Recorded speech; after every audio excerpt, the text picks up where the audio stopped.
নতুন বাংলাদেশ গড়ার প্রত্যয়ে গাজীপুরের কাশিমপুর কারাগার থেকে মুক্তি পেয়েছেন বিএনপির ভাইস চেয়ারম্যান ও সাবেক উপমন্ত্রী আব্দুস সালাম পিন্টু। ২১ আগস্ট গ্রেনেড হামলার মামলায় গ্রেপ্তার হওয়ার পর প্রায় ১৭ বছর পর তিনি কারামুক্ত হলেন। আজ ২৪শে ডিসেম্বর মঙ্গলবার সকালে কাশিমপুর কেন্দ্রীয় কারাগার থেকে তিনি মুক্তি পান।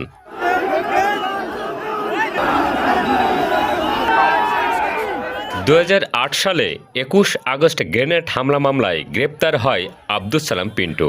তখন থেকেই তিনি কারাগারে ছিলেন। পরে ওই মামলার রায়ে পিন্টু সহ ১৯ জনকে মৃত্যুদণ্ড দেওয়া হয়। আমাদের এই আগস্ট আন্দোলনে যারা শহীদ হয়েছেন তাদের আত্মার প্রতি বিদেহী আত্মার প্রতি মাগফিরাত কামনা করছি।